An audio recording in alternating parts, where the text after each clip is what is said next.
At a donor gala in a marble gallery, a chief curator publicly humiliates a shaky security guard and shoves him toward the door. A young assistant curator steps between them, calls for juice and medical help, and hands over her own badge as immediate pushback hits. The act costs a standing but quietly shifts routines and restores the guard's dignity in small, lasting ways. Just a quick note before we begin: hit like, share this with a friend, and subscribe for more. Also, let me know in the comments which country you're watching from. It always amazes me how far these stories travel. The chief curator flicked the guard's badge off his chest. It clinked on the marble and slid under a donor's heel, the thin lanyard snaking behind it. He yanked the guard's sleeve and shoved him toward the doorway, past a bronze cat on a plinth.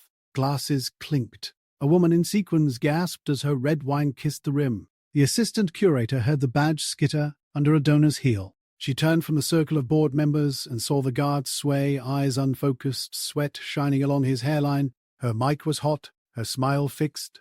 The gala running 9 minutes late. Behind her, a sponsor banner drooped at one corner. The development director pointed at his watch like a metronome. The guard clawed for the radio on his shoulder and missed twice. His hands shook like he was holding an invisible hummingbird. The chief curator's jaw was tight, not cruel, just hard. He kept glancing at the bronze, as if the ruin of a statue would be worse than the ruin of a person. She saw the tiny black clip on the guard's belt, a glucose monitor, the kind with a sticker and a number that could drop like a rock. Her brother wore one in high school. The monitor blinked through a fabric loop, flashing a low battery. She was on a 6-month contract. Her boss's name sat heavy at the top of her offer letter. The bank VP who held the purse for next year's acquisitions was here, smiling at nothing. She could act like this was none of her job. She could watch. She stepped forward until she stood between them. "He needs sugar," she said, not loud, but into the mic. The word floated across the gallery and stuck to stone. The chief curator frowned. "We don't do medical," he said low for her. "Escort him out and call the contractor. We can't have a scene." She lifted the radio at her hip and pressed the orange button. "Medical to West Gallery," she said, voice steady. She didn't breathe until the static crackled back in acknowledgement. She raised a hand toward the bar. "Orange juice," she called. The bartender froze for a second and then moved, sloshing sun-bright liquid into a glass. The guard looked at her like she was breaking a rule for him. He whispered, "I'm fine," only his lips were white around the word. His knees told a different story. She slid the glass into his shaking hands and guided it up. He took a sip, then a bigger one, juice running a thin line down his chin. She found a cocktail napkin and dabbed it before it hit the collar of his uniform. The chief curator took a step closer. His tie was loose, his eyes tight. "This is a donor's preview," he said. "You are off script." She looked at the guard's hands. She looked at the donors, watching their faces bright and flat. She thought of her rent due next week, the email she'd sent for jobs that never wrote back. She let all of it sit where it was. "I'm staying with him," she said. "Are you refusing a direct instruction?" he asked. His voice was even. He could have been asking about lighting levels. "Yes," she said. The development director touched her elbow. "Can you at least kill your mic?" he whispered. Fear under the whisper. She pulled the pack from her waistband and handed it to him, cord dangling like a tail. The room sighed with the absence of her voice. 2 more guards came in at a fast walk, radios chirping. One went to steady the bronze cat. The other stepped beside the swaying man and took the glass from him, only long enough to refill it. The chief curator's shoulders rose and fell. "We'll discuss this," he said to her, jaw twitching. His eyes cut to the donors and softened for a beat. "Please enjoy the gallery," he told them. The smile snapped on by muscle memory. A woman in a backless dress whispered, "Is he drunk?" to her partner. The partner looked at the juice in the guard's hand and said nothing. "Ambulance is on the way," came the tin voice from her radio, now in the other guard's hand. The guard finished the second juice. The tremor eased a notch. Color crept back into his face like a tide. He let out a breath that rattled. "Sit," she said. She offered him the low bench along the wall. He obeyed like a school kid, and the bench thunked under his weight. The chief curator watched her, as if counting, as if cataloguing her choices. "You'll need to hand your badge to HR in the morning," he said. His tone was flat. Not angry, not warm. A weather report. She unclipped her own lanyard and set it on the plinth base by his elbow. "I'll meet them," she said. She walked with the guard through the staff door when the EMTs arrived. People parted like the gallery had a tide. She kept her eyes on the floor, on the tiny scratch the badge had left in the marble. She rode in the back of the ambulance, knees braced, fingers around a foam cup of water.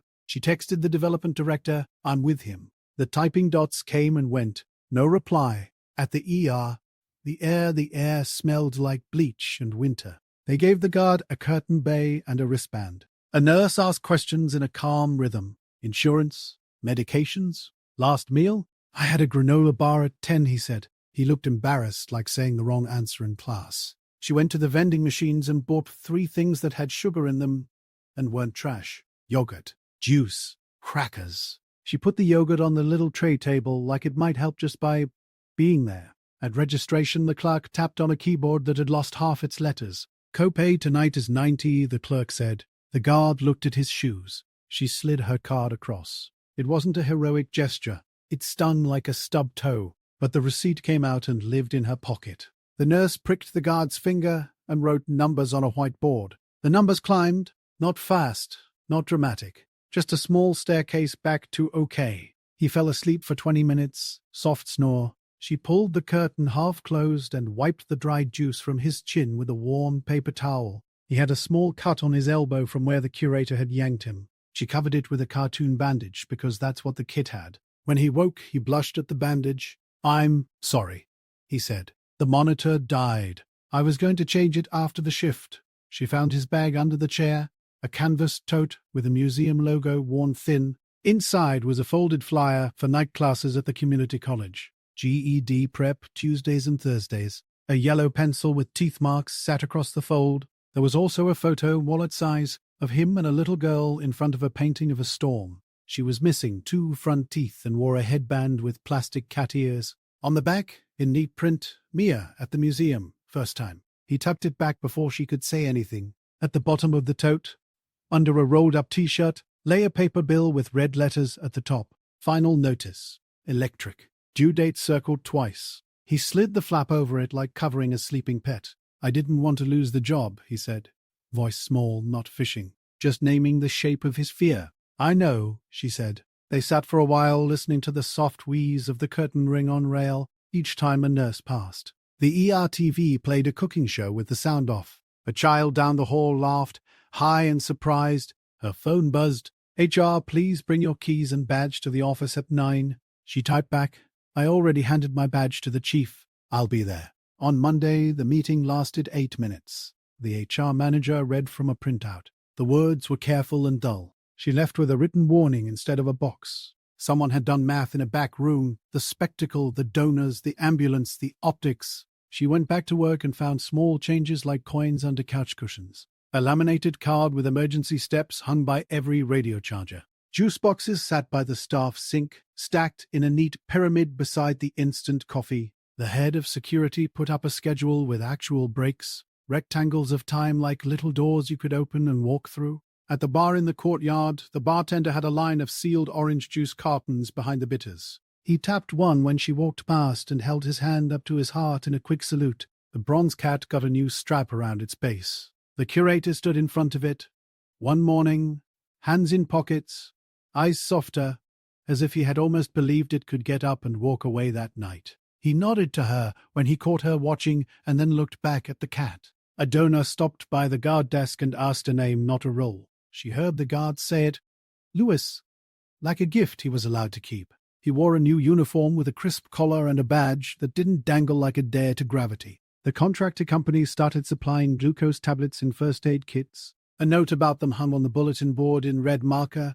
For low blood sugar, take 4. She kept a box of granola bars in her bottom drawer now. Nothing branded, nothing fancy. People reached in sometimes without asking. It felt like the opposite of a secret. The scratch in the marble where the badge had skittered was hidden by a small rug.